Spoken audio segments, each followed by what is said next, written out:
नमस्कार। आप देख रहे हैं HR news. Advocate Naresh Chauhan ji हमारे साथ हैं और अब चर्चा करेंगे जो आज हरियाणा विधानसभा चुनाव का जो जनादेश आया है उस पर चर्चा करेंगे। किस नजरिए से देखते हैं, सीधा बिना समय गवाए चौहान साहब क्या कहेंगे आज जो जनादेश आया है, किस देखो तरीके से देखते हो? देखो मोहनलाल जी, जनादेश आया है, लेकिन एग्जिट पोल हो या अनुमान हो या सारी चीजें, उसमें हम अपने अनुमान को भी शामिल कर रहे हैं कि ये अप्रत्याशित एक किस्म से जो लहर थी, जो आंधी हो सकती थी, जो सुनामी हो सकती थी, वो एकदम पलट गई।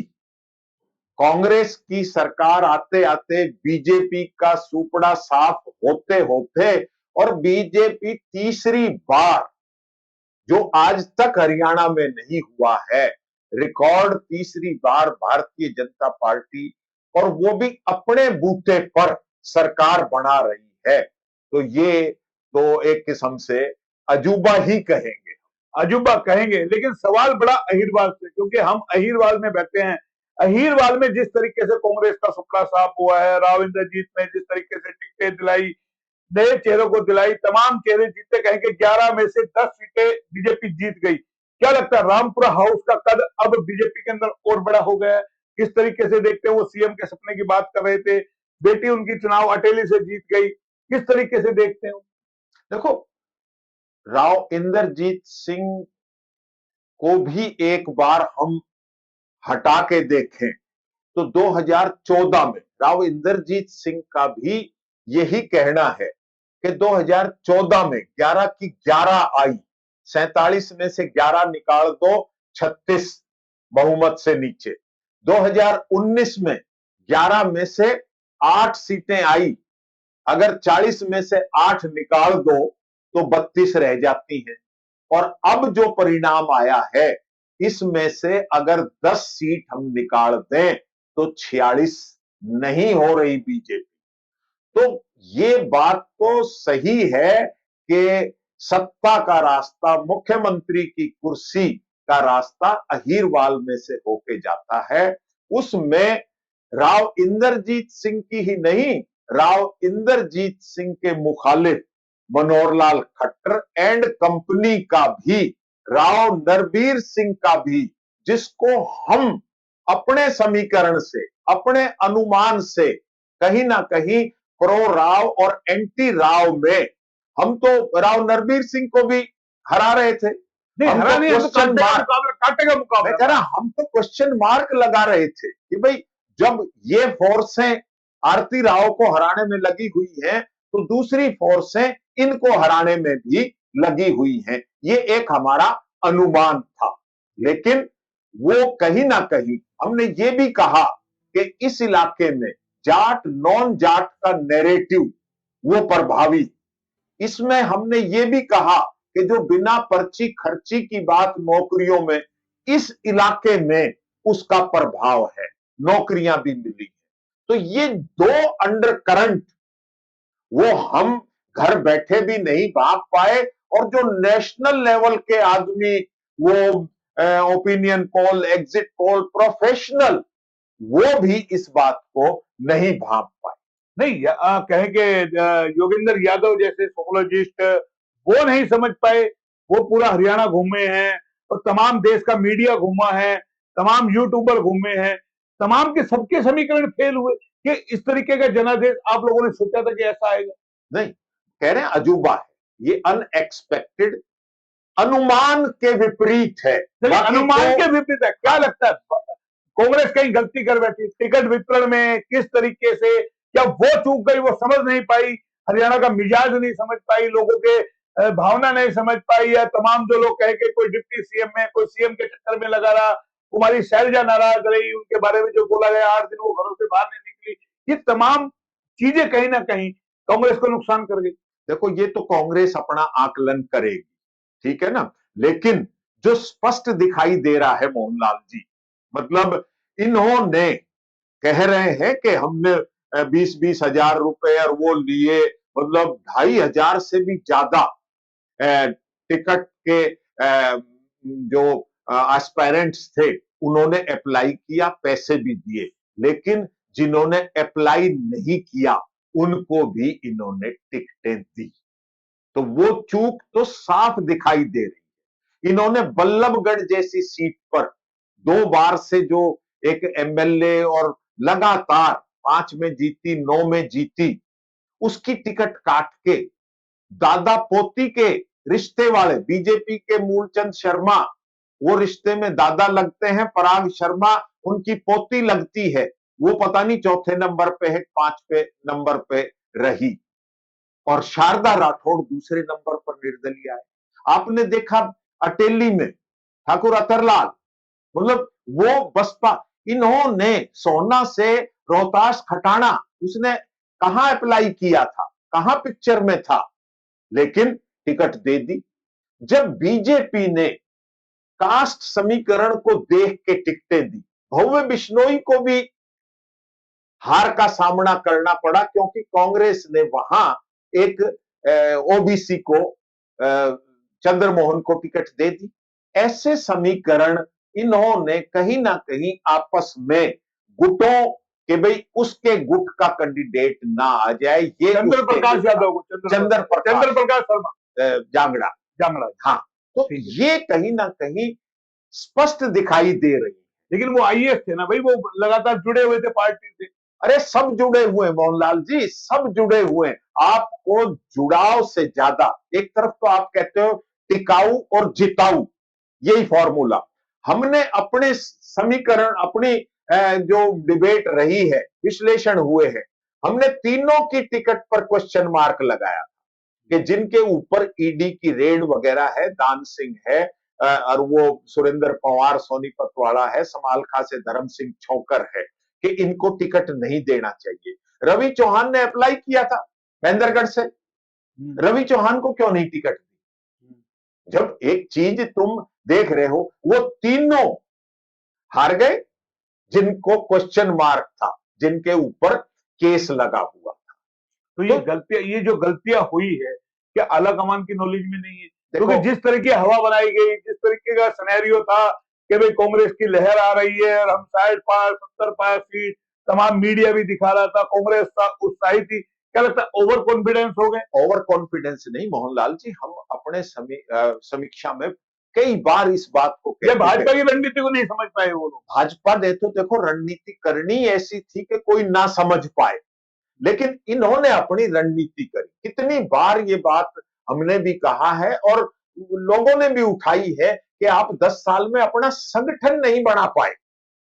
संगठन खामियां है, संगठन से काम होता है, और बीजेपी ने इतने संगठन की फजीयत होते हुए, जलालत होते हुए, उनकी विचारों की जेब भी कटी, सारी चीजें, फिर भी प्रचारक के नाते मनोहर लाल खट्टर ने पंजाबी समाज की मीटिंगें करी, इंडोर मीटिंगें करके, हाथ पैर जोड़ के कहीं ना कहीं उनको काम में लगाया। ऐसा प्रयास भारतीय कांग्रेस ने किया ही नहीं, सोचा भी नहीं।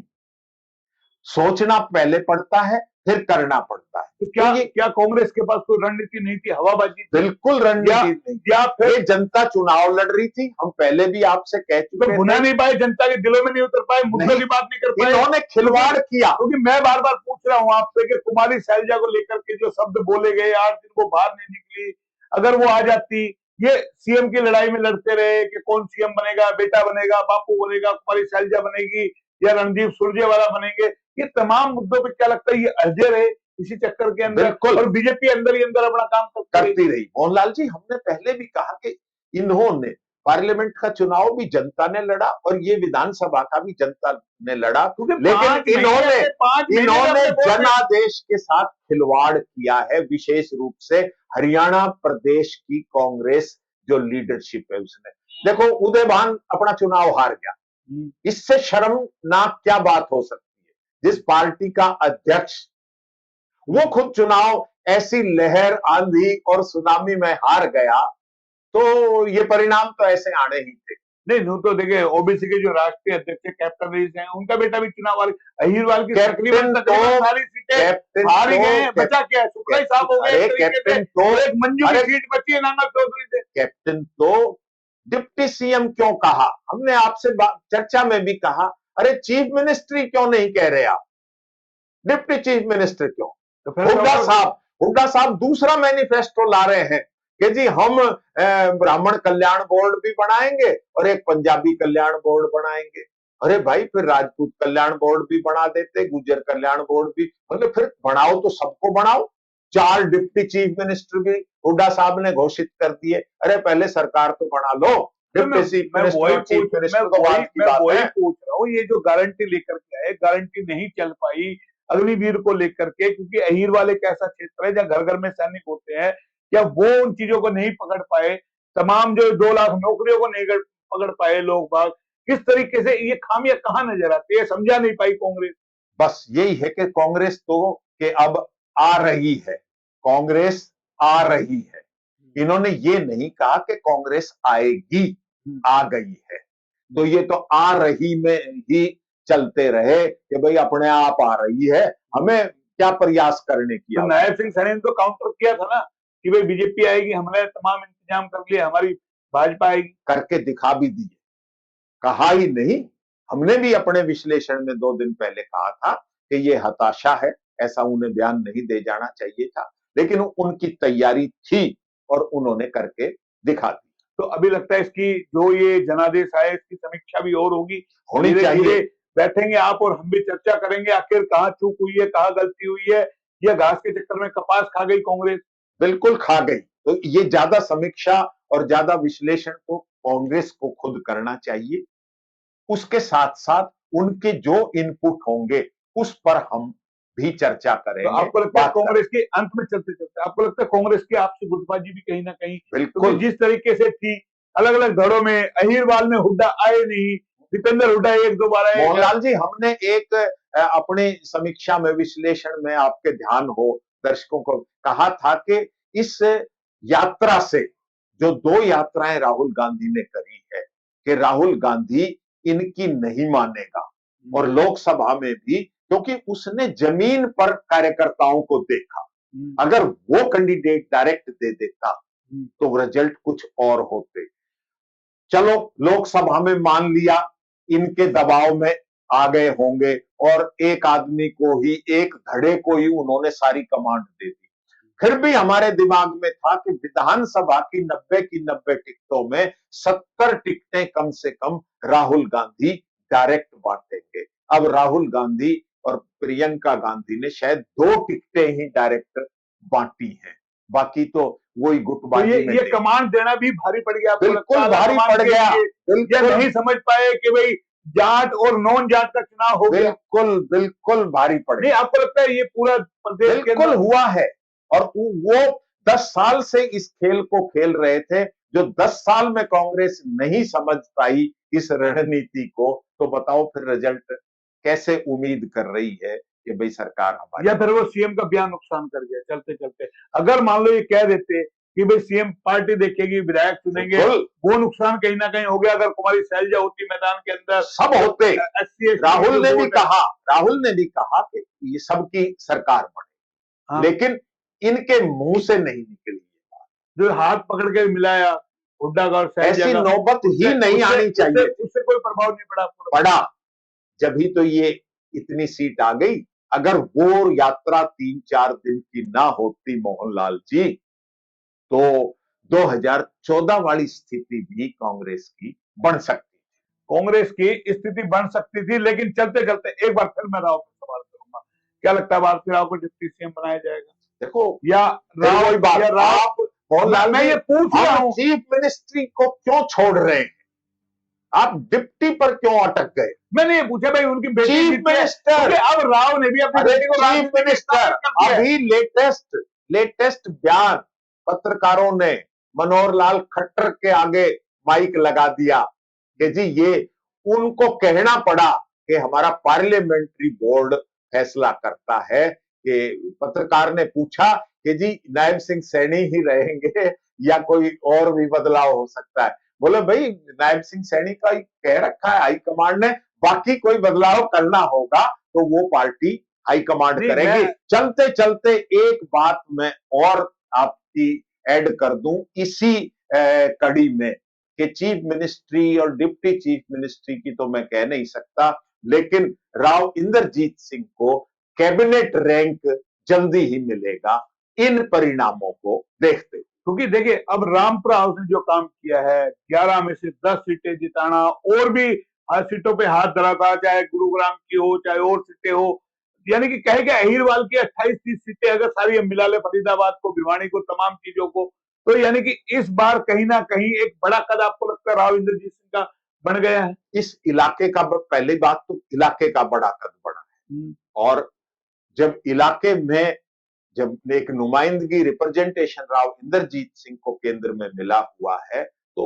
स्वाभाविक है कि उनका कद बढ़ा है। लेकिन हम ये भी ना कहें कि भाई हम यहां इलाके की धड़ेबंदी को हम अपने मुंह से ना कहें, हम तो कहें इलाके की बात है तो इलाके को चीफ मिनिस्ट्री मिले, कैबिनेट रैंक मिले भारत सरकार। चलिए आखिरी सवाल करूंगा सब आपसे, बहुत सारे सवाल हो गए, अब मुझे ये बता दीजिए, देखिए 2019 में कैप्टन अपने बेटे को राजनीति में स्थापित कर चुके राव इंद्रजीत सिंह के 14 और 19 10 साल का पीरियड निकल गया, अब उन्होंने आरती राव को आपको लगता है अटेली से चुनाव जिता करके राजनीति में स्थापित कर? बिल्कुल कर दिया, बिल्कुल कर दिया है। राव इंद्रजीत सिंह ने भी कह के नहले पे दहला चल दिया है, और किस तरीके से कांग्रेस का अहिरवाल में सुपड़ा साफ हुआ है, जो राव का कद बढ़ा है, कहीं के पार्टी में भी बहुत बड़ा कद राव का हो गया है।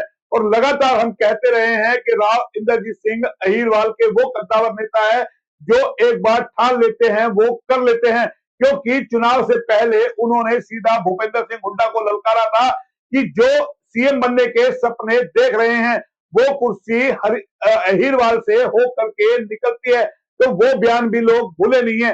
तमाम चीजों पे चर्चा की, फिलहाल जिस तरीके का कहें कि जनादेश आया है वो कहीं ना कहीं अब कांग्रेस को रात भर सोने नहीं देगा, और उस पर कांग्रेस को चिंतन करना चाहिए आखिर खामियां कहां रही है, किस तरीके से गुटबाजी रही है, धड़ेबाजी रही है, टिकटों में गलत वितरण हुआ है, इन सब चीजों पे क्या आकलन वो करेगी, उस पर भी आने वाले दिनों में चर्चा करेंगे। फिलहाल चौहान साहब आप मेरे साथ जुड़े, बहुत बहुत धन्यवाद, फिर आएंगे नए अपडेट पे, तब तक के लिए नमस्कार।